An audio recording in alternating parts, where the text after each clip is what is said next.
సిక్కినో భవంతు నాగేంద్రమ్మ గారు, ధన్యవాదములు. సుఖినో ఇప్పుడు మనకి నాగేంద్రమ్మ గారు సేవ యొక్క ఔన్నత్యము అనే సబ్జెక్ట్ ని మనకి తెలియజేస్తారు. దానికి ముందుగా నాగేంద్రమ్మ గారి గురించి పరిచయం. ఎన్విఎస్ నాగేంద్రమ్మ గారు గుంటూరు వాస్తవ్యులు. నాగేంద్రమ్మ గారు ఆర్ అగ్రహారం స్కై ట్రస్ట్ కి సెక్రటరీగా 10 సంవత్సరాల నుంచి సేవలు అందిస్తున్నారు. మేడం ఇంతే కాకుండా బ్లైండ్ స్కూల్లో కూడా ఒక 3-4 ఇయర్స్ నుంచి అక్కడ స్టూడెంట్స్ అందరికీ కూడా ఫౌండేషన్ కోర్సెస్ కండక్ట్ చేస్తూ వస్తున్నారు. అలాగే 2014 నుంచి ఒక 3 ఇయర్స్ ఆచార్య నాగార్జున యూనివర్సిటీలో PG diploma in yoga students కి యోగా టీచ్ చేస్తూ, అదేవిధంగా ఫస్ట్ ఇయర్ ఎంఎస్సి వాళ్ళకి కూడా యోగా క్లాసెస్ కండక్ట్ చేస్తూ వచ్చేవారు. ఇదే కాకుండా ఆవిడ చాలా స్కూల్స్ కాలేజెస్ లో కూడా ఎంతో మంది విద్యార్థులకు ఈ మన స్కై సిస్టమ్ ని, దానిలో ఉన్న ఫౌండేషన్ కోర్సెస్, కాయకల్ప ఇవన్నీ కూడా అందిస్తున్నారు. ఇవి కాకుండా ఎవ్రీ ఇయర్ కూడా ప్రతి స్కూల్లోనూ కాలేజెస్ లో కూడా ఫౌండేషన్ కోర్సెస్, కాయకల్ప కండక్ట్ చేస్తున్నారు.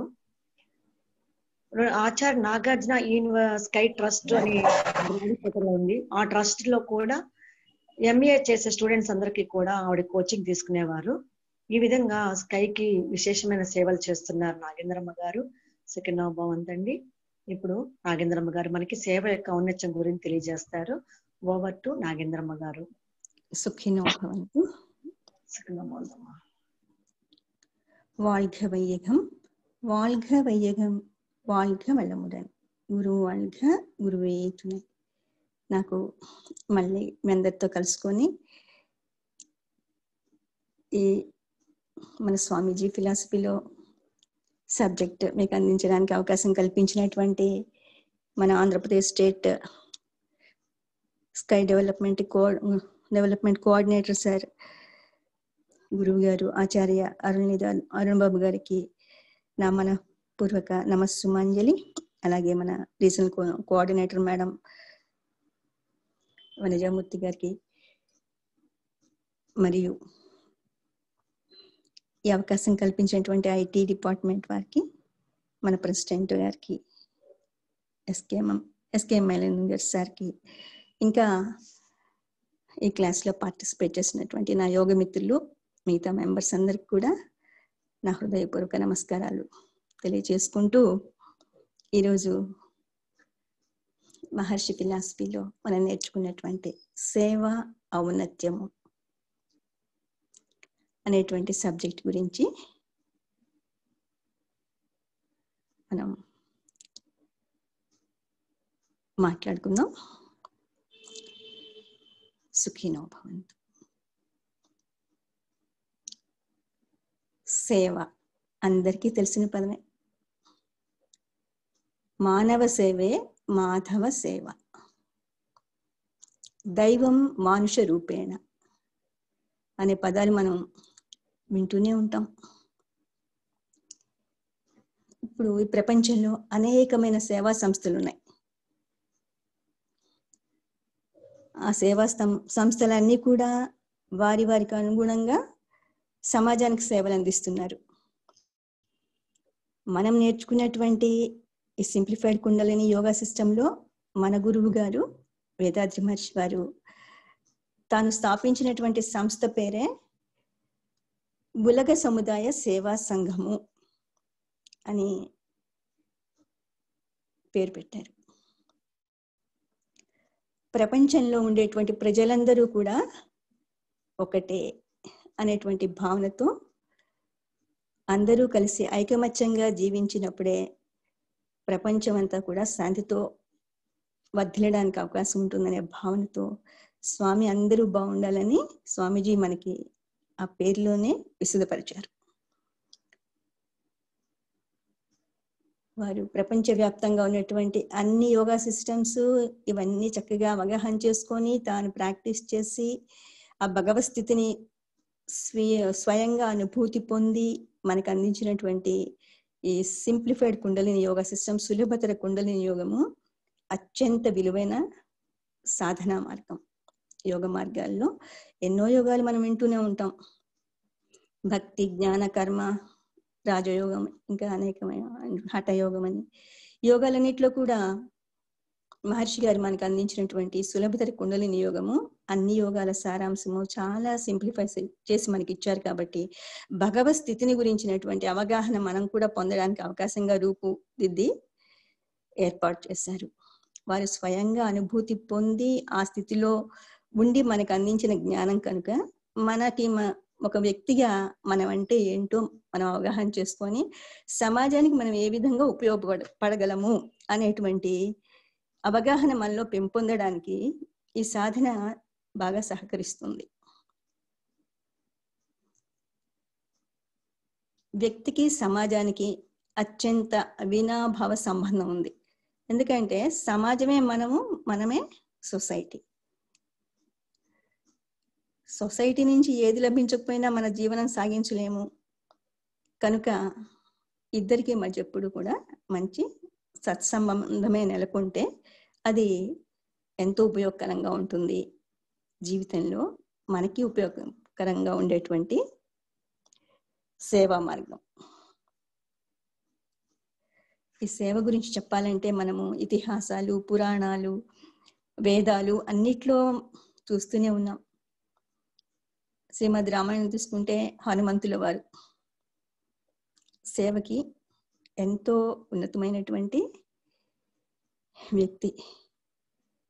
భవిష్యత్ బ్రహ్మ వారు సీతామహాసాధ్వి రావణాసురుల వారు తీసుకెళ్ళినప్పుడు ఎంతో కష్టపడి సముద్ర లంఘనం చేసి ఆయనలో ఉన్నటువంటి విలువలు, ఆయన సముద్రాన్ని లంఘించగలన్న భావనే ఆయనకి తెలియదు అనమాట. అటువంటి పరిస్థితుల్లో జాంబవంతుల వారు వారికి నువ్వే ఈ కార్యాన్ని సాధించగలవు అనేటువంటి ప్రోత్సాహం ఇచ్చి ఆ సముద్రాన్ని లంఘించడానికి వారిని ప్రేరేపించారు.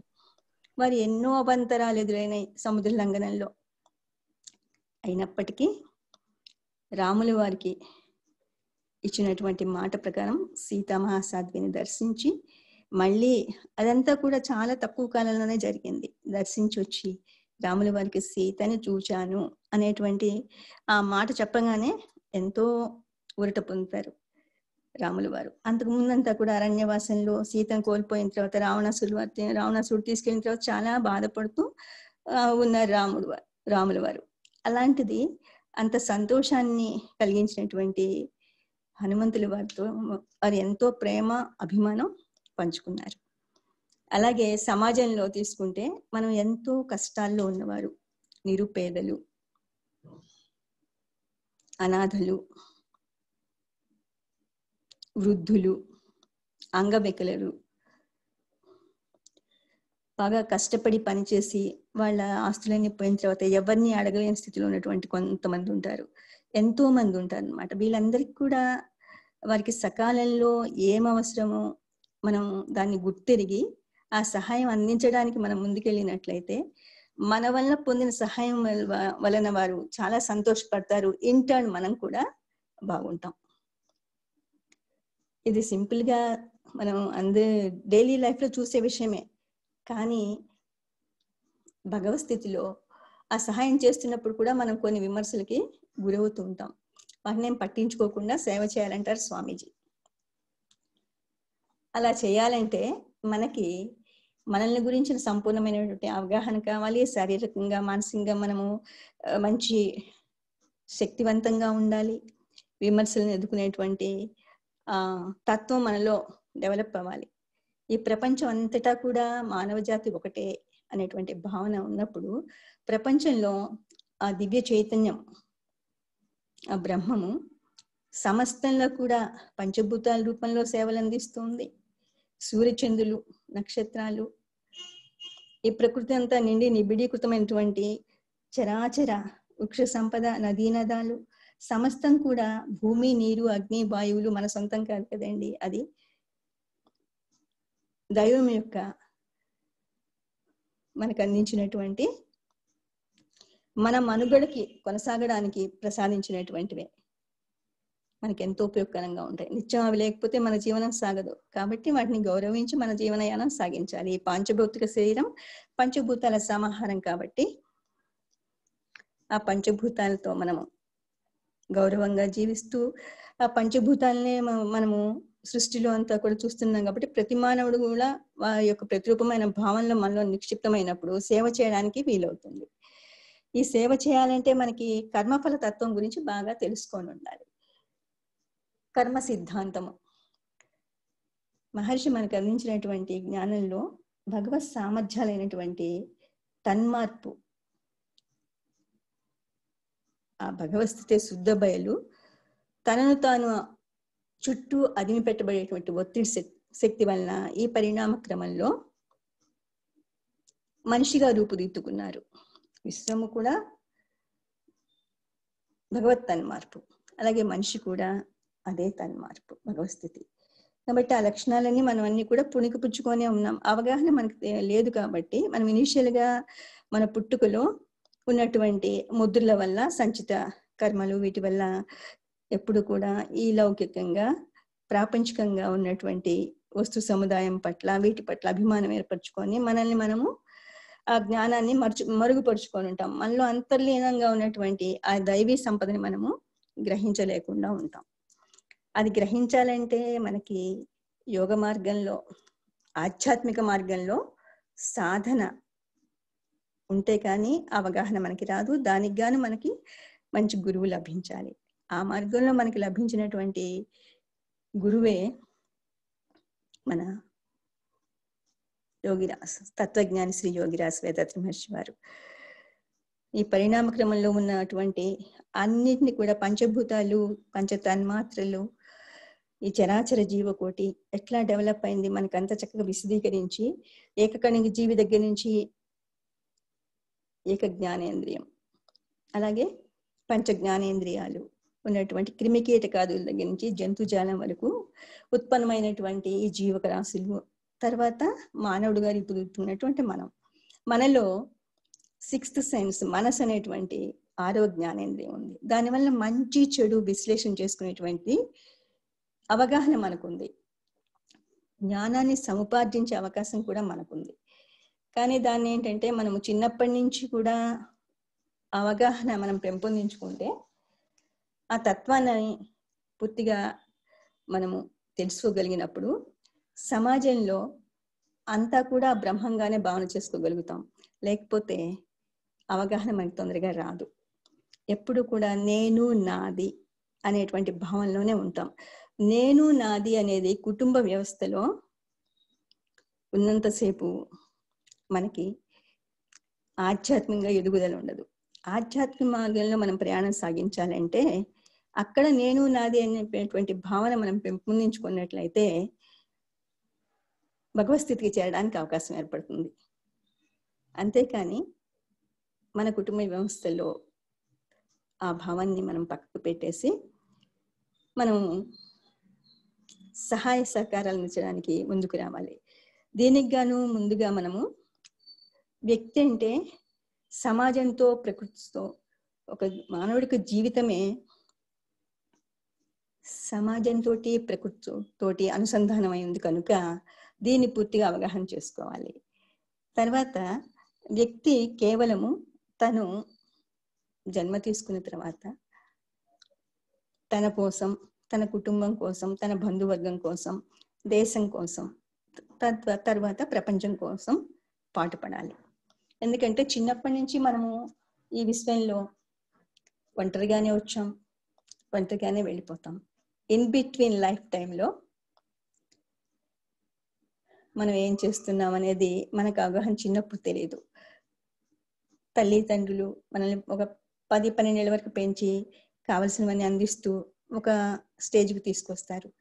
తర్వాత బాల్య, యవ్వన, కౌమార, వృద్ధాప్య దశలు సహజం మనిషిగా పుట్టిన తర్వాత ప్రతి వ్యక్తికి కూడా.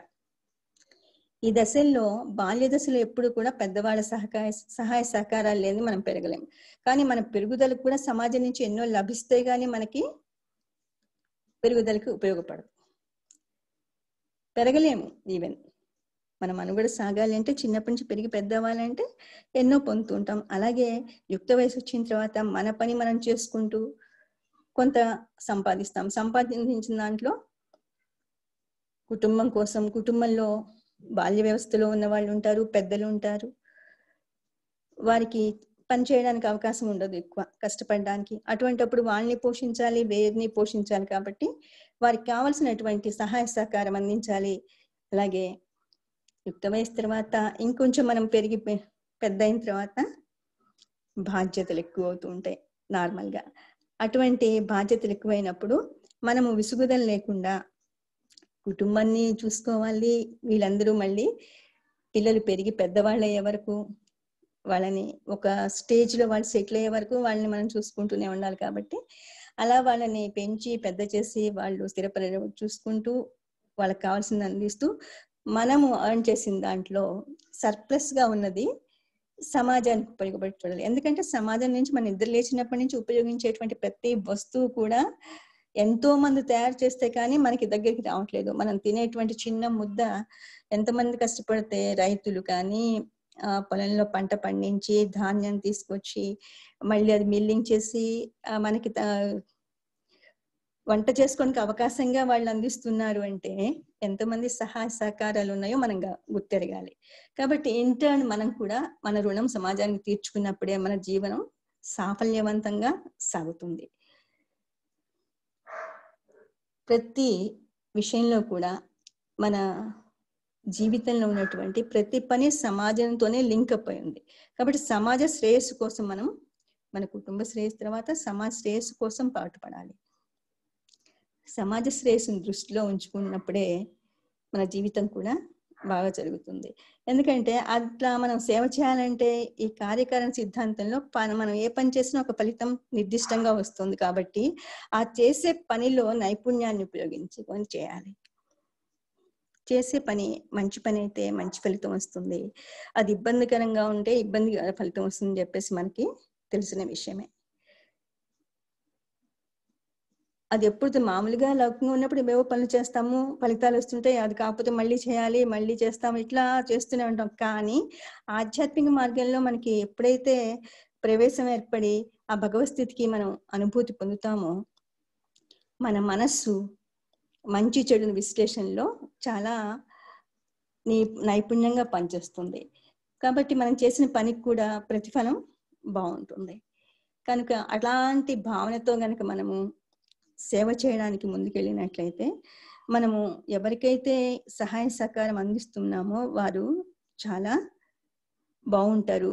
వాళ్ళు కూడా మనము ఉన్న స్థితి నుంచి ఉన్నత స్థితికి ఏ విధంగా ఎదుగుతున్నామో ఈ ఆధ్యాత్మిక మార్గంలో ప్రయాణం సాగిస్తూ వారు కూడా ఆ విధంగానే మంచి స్థితికి ఎదగడానికి అవకాశం ఏర్పడుతుంది. అలా మనం ప్రోత్సహించాలి. బేసికల్గా కుటుంబం తీసుకుంటే చిన్నపిల్లలప్పటి నుంచే కూడా ఇవన్నీ కూడా వాళ్ళకి విద్యలో కనుక మనం బోధించినట్లయితే, యాక్చువల్గా ఈ కేర్ అంతా తీసుకోవాల్సింది గవర్నమెంట్స్. స్కూల్లో వాళ్ళకి నీతివంతమైనటువంటి ఈ మోరల్ లెసన్స్ అన్ని కూడా చెప్పినట్లయితే చిన్నప్పటి నుంచి వాళ్ళకి మంచి భావనలు పెంపొంది ఈ ఆధ్యాత్మికంగా ఈ మార్గంలో ప్రయాణం చేయడానికి వారికి అన్ని కూడా వ్యాయామాలంటే ఇట్లా మన కాయకల్ప ఇవన్నీ నేర్పినట్లయితే వాళ్ళు చక్కగా డెవలప్ అవుతారు. సమాజానికి భావి పౌరులుగా వాళ్ళు ఎంతో ఉపయోగపడే అవకాశం ఉంటుంది. కనుక ఈ సేవా దృక్పథాన్ని చిన్నప్పటి నుంచి మనము బాల్యంలో తల్లిదండ్రులే గురువులు కాబట్టి అప్పటి నుంచి వీళ్ళ పిల్లల్లో పెంపొందింప చేసినట్లయితే ఆ కుటుంబంలో సేవా భావన అనేది తప్పకుండా ఏర్పడుతుంది. తద్వారా సమాజానికి వాళ్ళు ఎంతో ఉపయోగపడతారు.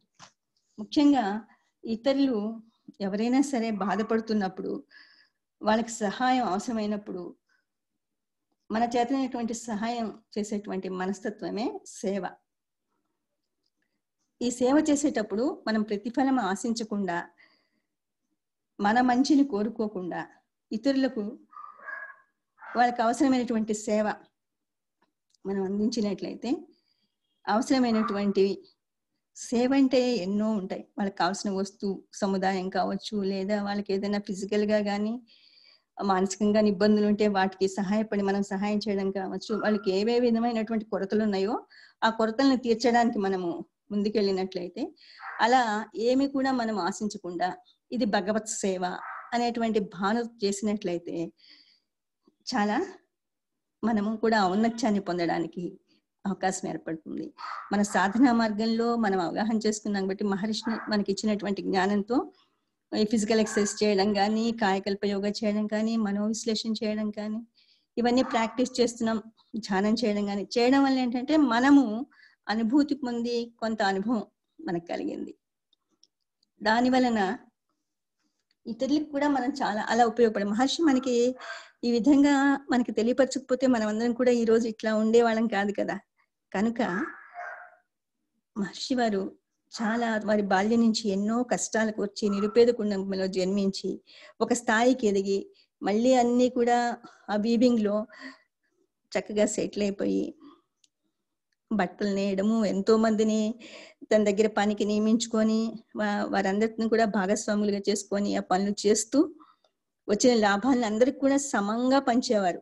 పంచుతూ తన ఆత్మకథలో రాసిన విషయం ఏది, స్వామీజీ ఆటోబయోగ్రఫీలో వారు తనకు వచ్చినటువంటి లాభంలో అందరికీ చక్కగా సమంగా పంచిస్తూ ఎక్కువ తక్కువ లేకుండా అందరికీ సమమైనటువంటి శాలరీస్ ఇస్తూ, ఇంకా ఎవరైనా అనారోగ్యంతో ఉన్నా వారిని ఆదుకుంటూ,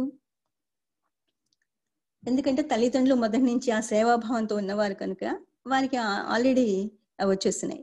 కేవలం సమాజంలో ఈ రోజు మనం చూస్తున్నటువంటి ఇబ్బందులు ఇవన్నీ కూడా మనం చేసుకున్నటువంటి పనుల వల్ల ప్రతిఫలాలే. కాబట్టి అది గుర్తిరిగి మనము సేవ చేయడానికి ముందుకు రావాలి. స్వామీజీ అలా తనకు వచ్చినటువంటి లాభాల్లో ఒక ఇంట్లో ఒక ఆడపిల్ల జన్మిస్తే కొంత అమౌంట్, ఎవరైనా చనిపోతే కొంత అమౌంట్, ఇట్లా ఇస్తూ లాభాలని సమంగా పంచుతూ తను చిన్నప్పటి నుంచి సేవా మార్గాన్ని అవలంబించి ప్రపంచానికి సేవ చేయాలని సంకల్పించారు. కాబట్టి ఈరోజు వరల్డ్ కమ్యూనిటీ ప్రపంచ సముదాయ సేవా సంఘాన్ని ఏర్పరిచి అందరికీ సేవలు అందిస్తూ మన మనసుల్లో నిలిచిపోయారు.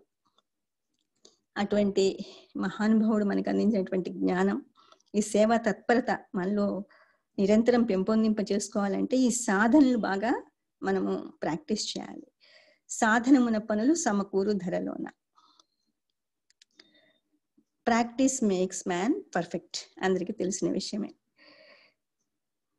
అనారోగ్యంతో ఉంటారండి సమాజంలో చాలా మంది, ఎన్నో మెడిసిన్స్ వాడుతుంటారు, ఏమి తగ్గదు, దానివల్ల సైడ్ ఎఫెక్ట్స్ అవన్నీ మనం చూస్తూనే ఉంటాం. ఈవెన్ మనమైనా సరే మహర్షి అందించినటువంటి సింప్లిఫైడ్ కుండలిని యోగా సిస్టంలో ఉన్నటువంటి ఈ సులభతర వ్యాయామాలు వారికి మనము నేర్పి అవి సాధన చేసుకోండి అని చెప్పినట్లయితే వాళ్ళు చక్కగా ప్రాక్టీస్ చేయడానికి మనము వారిని మనం చక్కగా వారిని ప్రోత్సహించి వారి చేత చేయించినట్లయితే, చేయలేని వాళ్ళైనా సరే కొన్ని తప్పకుండా చేయడానికి అవకాశం ఉంది. ఎందుకంటే నేను ఈ సమర్థనం ట్రస్ట్ లోకి వెళ్ళినప్పుడు అక్కడ బ్లైండ్ వాళ్ళు ఉండేవాళ్ళు, తర్వాత కొంచెము హ్యాండిక్యాప్డ్ స్టూడెంట్స్ ఉండేవాళ్ళు. వాళ్ళందరూ కూడా ఫస్ట్ వాళ్ళ క్లాస్కి రావడానికే కొంచెం టైం పట్టేది. వాళ్ళు చక్కగా పేషెన్స్ తో డీల్ చేసి స్వామీజీ మనకి చెప్పారు మనోవిశ్లేషణలో, టాలరెన్స్, అడ్జస్ట్మెంట్, సాక్రిఫైస్, సహనము, సర్దుబాటు, అవు చాగుణం ఉంటే మనము సాధించలేనివంటూ ఏముండవు. ఎవరిని కమాండ్ చేయకుండా, క్రిటిసైజ్ చేయకుండా, కామెంట్ చేయకుండా మనం చేసుకుంటూ పోయినట్లయితే ఆ సేవా మార్గం మనం చేయడానికి, ఆ సేవ చేయడానికి వీలవుతుంది. వాళ్ళందరూ కూడా ఈ రోజు క్లాస్కి 10 మంది వస్తారు అనుకుంటే 2-3 వచ్చేవారు. అది వాళ్ళ ఇంట్రెస్ట్, వాళ్ళు ఇంట్రెస్ట్ క్రియేట్ చేసినప్పుడు ఆటోమేటిక్గా నెక్స్ట్ డే ఇంకొంతమంది వస్తారు. ఇట్లా వచ్చి మనము వాళ్ళకి సేవ చేసిన తర్వాత వాళ్ళు ఉన్నటువంటి స్థితిలో కొన్ని ఇబ్బందుల నుంచి బయటపడి కాయకల్పన చేయడం వల్ల, ఎక్సర్సైజ్ చేయడం వల్ల వాళ్ళు చేయగలిగినటువంటి ఎక్సర్సైజెసే మనము వాళ్ళకి చెప్తాం. అలాగే సమాజంలో అలా అనారోగ్యంతో ఉన్న వారికి అనుకూలంగా మనము ఎక్సర్సైజ్ చేయడం కానీ, ఈ ధ్యానం చేసే విధానాలు కానీ నేర్పినట్లయితే వాళ్ళు ఉన్నటువంటి ప్రస్తుత పరిస్థితి నుంచి ఇంకొంచెం ఉన్నతంగా ఎదగడానికి అవకాశం ఉంటుంది. కాబట్టి తప్పకుండా వాళ్ళు ఉన్న సమస్య నుంచి బయటపడతారు. ఇంటర్న్ ఈ దైవం గురించి వాళ్ళకి మనము ఈ బ్రహ్మం గురించి నెమ్మదిగా ఎక్స్ప్లెయిన్ చేస్తూ ఉన్నట్లయితే ఈ ఇంప్రింట్స్, ప్యూరిఫికేషన్, తర్వాత మన మనోవిశ్లేషణ క్లాసెస్, కోరికల గురించి నీతివంతం చేసుకోవడం కానీ, ఆలోచనల విశ్లేషణ కానీ, మన ఆలోచన కదా అన్నిటికి కారణం, దానివల్ల అన్ని వరుసగా మొదలవుతాయి. ఇంప్రింట్స్ మూల కారణం కాబట్టి వీటిని వారికి అర్థమయ్యేటువంటి రీతిలో మనం చిన్నగా వాళ్ళని ప్రోత్సహించి చెప్పినట్లయితే తప్పకుండా వాళ్ళు విని అవగాహన, ఇట్ విల్ టేక్ టైం, అది కొంత సహనంతో ఓర్పుతో మనం చేయాల్సినటువంటి పని. అలా చెప్పినట్లయితే వారు తప్పకుండా వాటిని విని ఆచరిస్తూ ఉండేట్లు మనం వాళ్ళని ఒక మార్గంలోకి తీసుకురావాలి. తప్పకుండా వాళ్ళు ఆ సమస్య నుంచి బయటపడతారు. ఇంటర్న్ వాళ్ళు వెంటనే అట్లా ప్రాక్టీస్ చేయడం వల్ల తగ్గిపోయిన తర్వాత వాళ్ళు ఎంత గ్రాటిట్యూడ్ తో ఉంటారంటే, నిజం తగ్గిపోయింది, చాలా బాగుంది, మేము హ్యాపీగా ఉన్నాం ఇలా చేస్తే అని చెప్పి ఆ స్టూడెంట్స్ కానీ వాళ్ళు చెప్పినప్పుడు, మనం ఒక్కోసారి ఏంటంటే కొన్ని స్కూల్స్కి వెళ్ళి సాధారణంగా కాలేజెస్లో కానీ అక్కడికి వెళ్ళి మన వైవై ప్రాక్టీసెస్, వైవై కోర్సెస్ ఇవన్నీ కండక్ట్ చేస్తూ ఉంటాం. చేసిన తర్వాత ఆ స్కూల్లో వాళ్ళు అప్పుడు చిన్నపిల్లగా 10th క్లాస్లోనో 9th లోనో ఉంటారు. తర్వాత వాళ్ళు డిగ్రీకి వచ్చి డాక్టర్స్ అయ్యి, ఇంజనీర్స్ అయ్యి, వివిధ ప్రొఫెషన్స్ లో వేరు ప్రొఫెషన్స్ లో స్థిరపడిన తర్వాత మనం ఎప్పుడైనా కనపడినప్పుడు వాళ్ళు ఆటోమేటిక్ గా సుఖీనో భవంతో అని పలకరిస్తూ ఉంటారు మనల్ని. ఆ పలకరించినప్పుడు, మేడం మీరు అప్పుడు మా క్లాస్కి వచ్చారు, ఇది చెప్పారు, ఇలా మేము సాధన చేసాం, చాలా బాగుందండి ఇప్పుడు అని చెప్పి వాళ్ళు ఎంతో హ్యాపీగా చెప్పినప్పుడు మనకి కూడా ఎంతో సంతోషం కలుగుతుంది.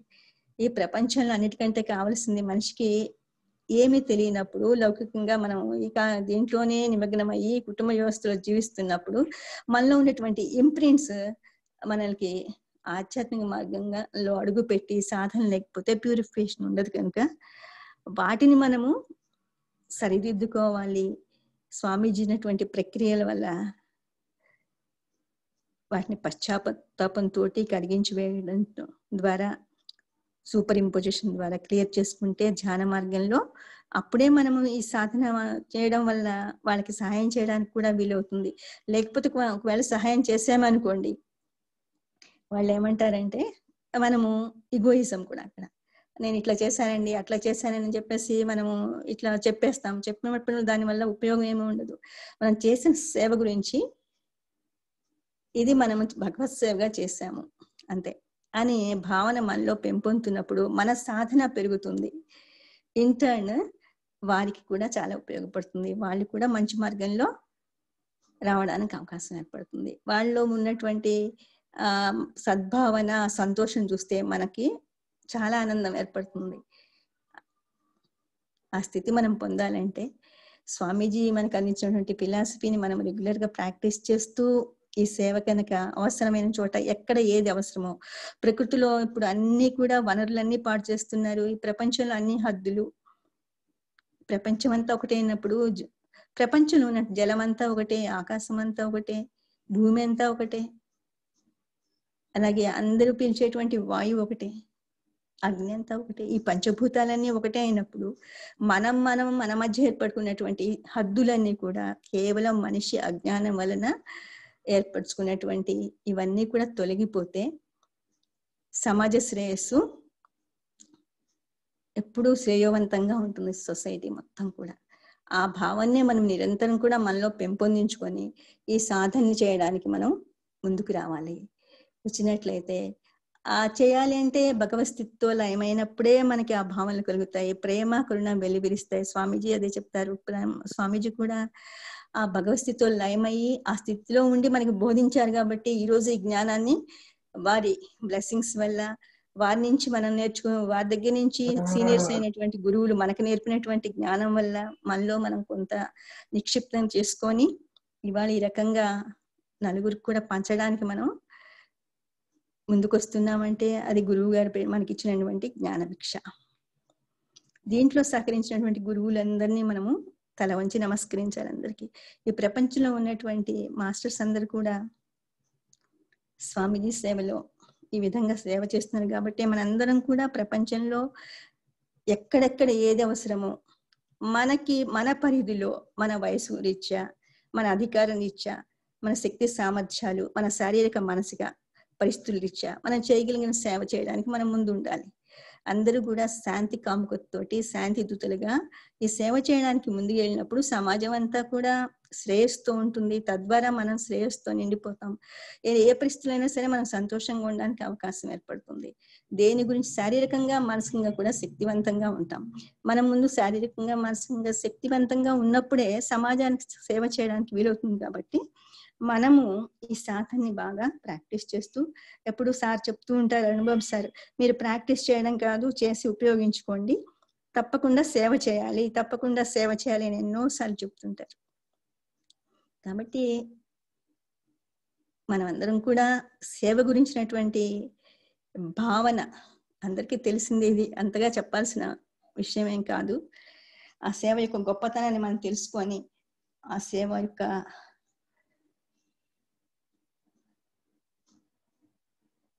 బాధ్యత కూడా, ప్రపంచంలో మనిషి పుట్టిన తర్వాత సేవ చేయడం మన బాధ్యత కూడా. అది డ్యూటీ ఇస్ గాడ్. ఈ సేవ చేసేది మనము ఆ దైవానికే అనేటువంటి భావంతో చేసినట్లయితే మనము చక్కగా ప్రపంచం మొత్తం కూడా ఎంతో శాంతితో పరిఢవిల్లుతుంది. దీనికి మనము ఉదాహరణగా మదర్ తెరెసా, ఆ తల్లి ఎక్కడో యుగోస్లావియాలో జన్మించి అక్కడ మొదటి ప్రపంచ యుద్ధం అప్పుడు ఆవిడ చూసినటువంటి దృశ్యాలు, ఆ దేశం అంతా కూడా ఆర్థిక వనరులు లేకుండా అంతా ఇబ్బందులకు గురైపోయి ప్రజలంతా ఇబ్బందులు పడినప్పుడు ఎంతో బాధపడి తర్వాత తను నన్గా తయారైపోయి అక్కడ ఉన్నటువంటి తెరెసా అనేటువంటి ఆవిడ అందరికి సేవలు అందించడం చూసి తను కూడా ఈ సేవా మార్గాన్ని ఎంచుకొని అక్కడ సేవలు చేస్తూ మన భారతదేశం వచ్చి ఇక్కడ కలకత్తాలో తను ఆ ప్లేస్ లో ఉండిపోయి ఎంతో మంది అనాథలు, నిరుపేదలు, బాల్య వ్యవస్థలో ఉన్నటువంటి బిడ్డలు, అనాథలైన బిడ్డలు వాళ్ళని హక్కున చేర్చుకొని ఎంతో ప్రేమతోటి వారికి సేవలు అందించింది. అలాగే వీళ్ళందరూ కలిసి తనకి సహకరించినటువంటి వారందరూ కూడా ఆమె యొక్క సేవ తత్పరతకి చాలా ముగ్ధులైపోయి అనేక విధాల సహాయ సహకారాలు అందించి వారికి సహకరించారు. ఆ తల్లి సెయింట్ గా ఇప్పుడు సెయింట్ మదర్ తెరెసాగా గుర్తింపు పొందారు. నోబెల్ ప్రైజ్ కూడా వచ్చింది వారికి, అందరికి తెలిసిన విషయమే. అలా మదర్ తెరెసాలాగా మనం కూడా సేవా గుణాన్ని పెంపొందించుకోవాలి. ఇంకా మహాత్మా గాంధీ ఉన్నారంటే అహింసా మార్గాన్ని ఎంచుకొని ఆ సర్వోదయ ఉద్యమంలో అస్పృశ్యత, అంటరానితనము ఇవన్నీ లేకుండా సర్వమానవ సౌభ్రాతృత్వంతో అన్ని కూడా వారు శాంతియుతంగా మన దేశ స్వాతంత్ర్యాన్ని సాధించి పెట్టారు.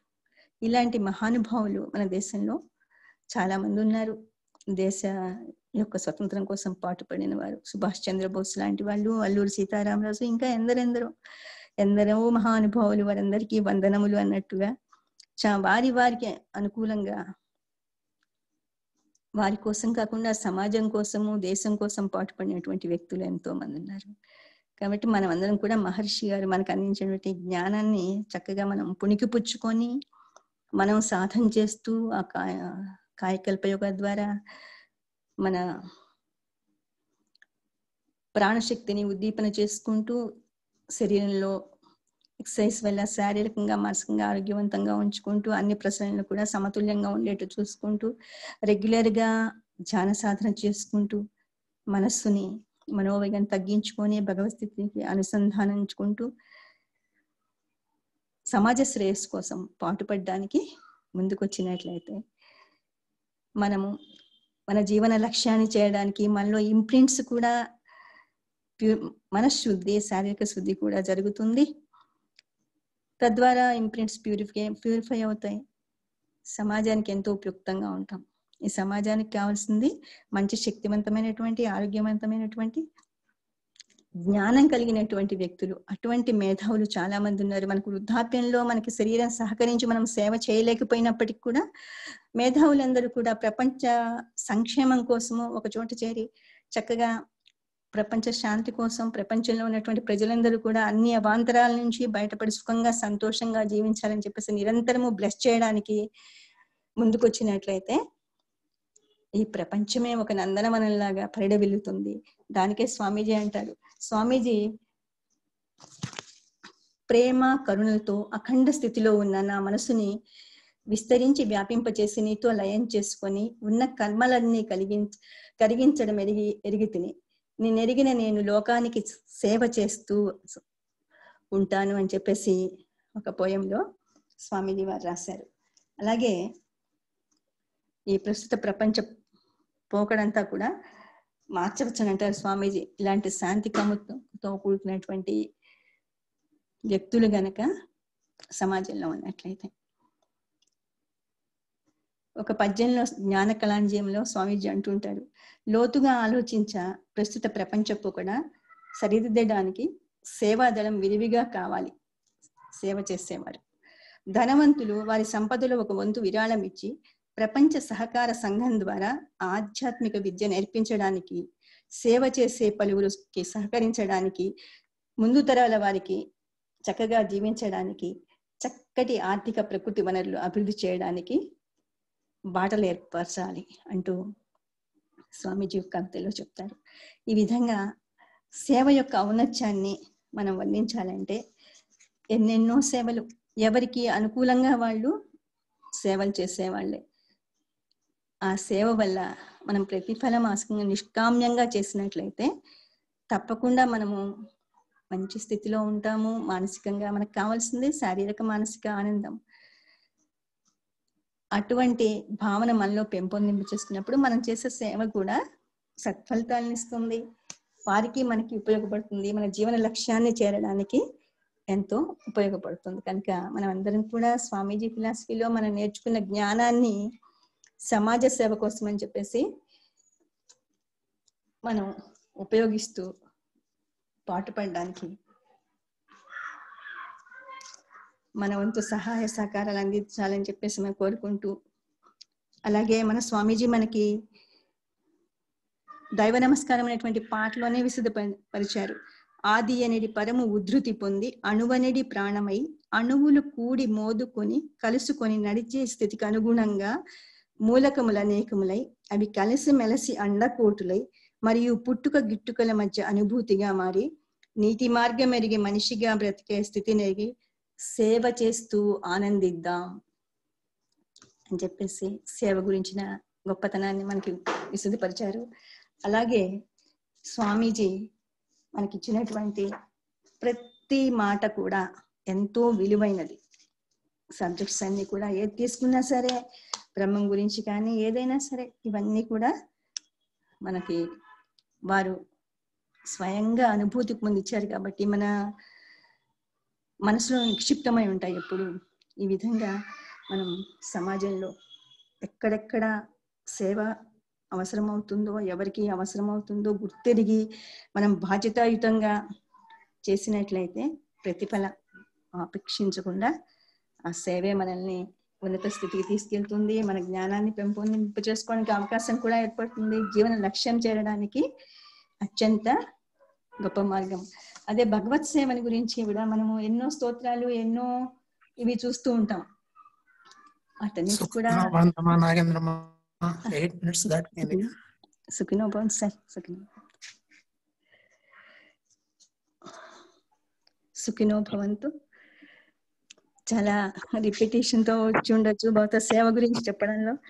మీరందరూ కూడా ఏమన్నా తప్పులుంటే మన్నించాలని ప్రార్థిస్తూ, నాకు ఈ అవకాశం కల్పించినటువంటి మన WCC మన state development coordinator sir Arun Babu సార్కి, తర్వాత వనజా మేడం గారికి, ఈ IT డిపార్ట్మెంట్ వారికి నా హృదయపూర్వక కృతజ్ఞతలు, ధన్యవాదాలు తెలుపుకుంటూ